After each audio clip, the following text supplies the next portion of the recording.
morning, Your Majesties. Welcome back to my YouTube channel. For those of you that are new here, welcome to my YouTube channel. And happy last day of Pre-Hallowed Princess. Now, before I get into today's video, I want to give a huge happy birthday shout out to Adam McIntyre. So Adam McIntyre, happy birthday. I hope you have the best day ever. I love you so, so, so much.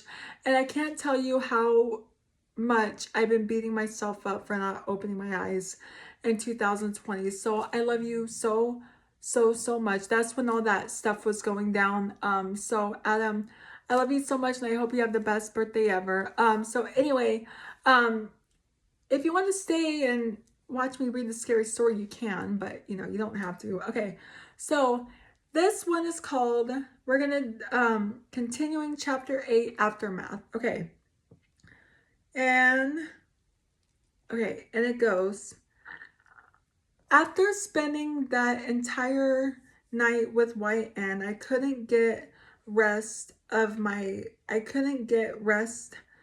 mind. She was mentally exhausting, and and that somehow affected me physically. But I didn't regret the decision to stay with her at all. To stay with her at all. At the end of all, she let me walk her to her street, but not her house. This was my first formal interaction with her in a while, so it was fair. When out of sight, I turned into the forest.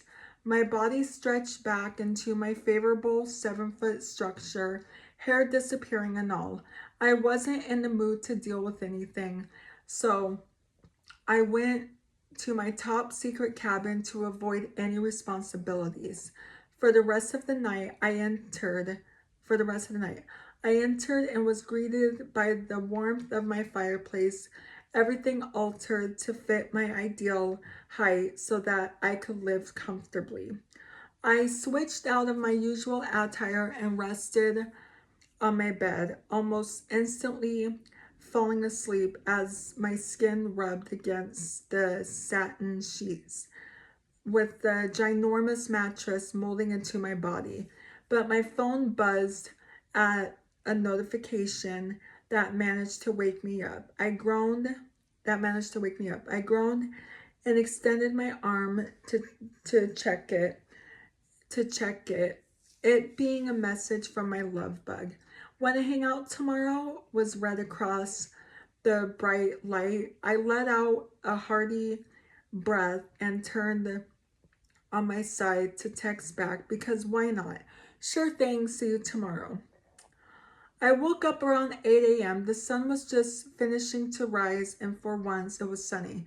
I rubbed my eyes and sat up before stretching. I was excited to hang out with Stephen again. He gave me that nice, secure feeling, the one that makes you feel safe. And he was one of my best friends, aside from Mayor Waite. But she was the mayor, probably doing her job. I stood from my bed and went to go take a shower. When I got out, I walked to my room and got dressed from there. My phone buzzed and I leaped to grab it with only one shoe on, grabbing the other as I texted. Where do you want to meet? Have you eaten yet? Nope. Cafe? Yeah, sounds nice. I'll be there by 9. Plan to see you there. I dropped my phone and went to fetch my bag. By the time I got there, he was already in his booth, reading a book with too many words on one page. I sat down with him and he looked at me, smiling before placing his book down. What's that book about? I braided my fingers together and leaned forward to get a look at the title. Morning to you as well. Have you ordered yet? He simply shook his head and called over one of the servers. We ordered and they retreated back to the kitchen. Not many people were in the cafe, just a bunch of old people, which was kind of a sign. How was your sleep? He looked back at the book. It was okay. You? Your text came at the right time. I almost fell asleep. I smiled and looked out the window. People were picking up trash. left behind from the festival. I'm glad you answered. He completely put his book away before glancing at my bag. You got a new bag? Oh, it was returned to me actually randomly on the night of by who? Big man, he got blood on it. I hope it's the bad guys. He laughed at my comment. That's a bit irresponsible. I mean, I did kind of leave my bag. He very kindly and considerably returned it. Kind of. Yeah, what do you want to do today? Unless we're just having breakfast together, I wasn't trying to talk about it anymore. Thankfully, he took the hint. What do you want to do? He was making eye contact with me. I froze up for a second before shrugging. I doubt we have similar interests. That's why I asked you. Do you guys have a bowling alley? I regretted asking as he grinned with I regretted asking as he grinned a terrible grin. It was generally terrifying because he snapped out of it. He snapped out of it a second later. Weird option, but okay. Um, he offered to drive me home after our little trip to the bowling alley. Sadly, we spent all day and there was the sun, and the sun was now setting. I had nothing else to do, but apparently he did. So we had to cut it short. Can I come to your house this time? I know I know you're home, so I know you're home safe. Oh, that's cute, but no, maybe next time, no. All right, want me to pick you up tomorrow? I giggled to myself before unbuckling my seatbelt. You know, you know, you know what I meant. See you. I blew a small kiss and hurried to get out of my car. As I walked to my house, I found it odd that that I didn't hear him drive off because he didn't. He was still behind me.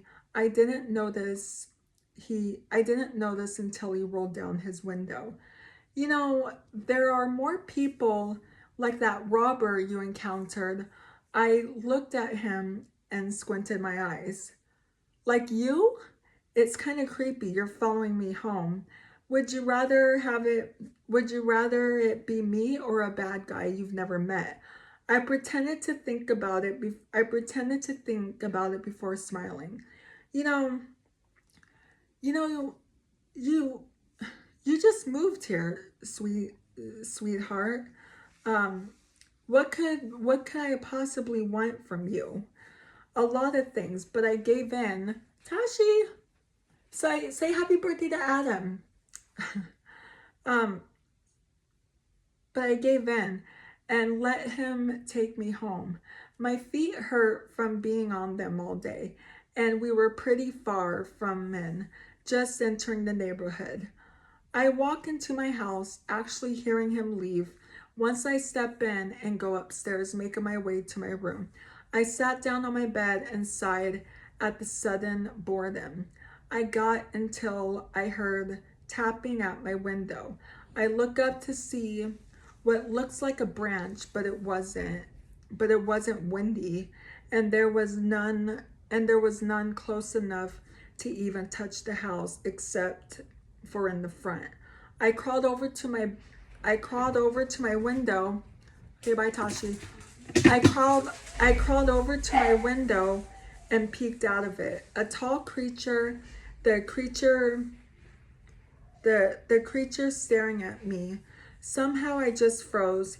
I haven't seen him since before the festival. And Steven said and what Steven said really stuck with me. He waved at me with one of the many tentacles sticking out of his back, and he seemed friendly enough.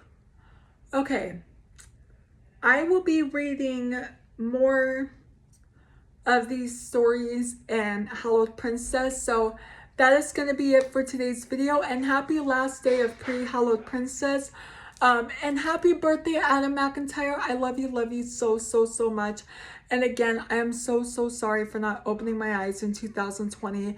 And it's not that I didn't believe you, it's that I didn't fully pay attention to what was going on, and I wish I did, and I'm so, so sorry about that. And I love you so much, and I hope you have an amazing birthday. And I'm wearing this shirt to celebrate your birthday, so I love you so much, Adam. And that's gonna be it for today's video. So if you're new here, hi, I'm Princess Peyton. Hit the red button to become your majesty, and hit the bell notification so you're notified every time I upload a video. And I love you guys so much. You guys are the best human beings ever made, and you're the king of my heart in the song lyrics of Taylor Swift. And I'll see you guys in tomorrow's video for Hallowed Princess Day 1. Okay, love you guys, bye. And happy birthday, Adam McIntyre. I love you. Okay, bye.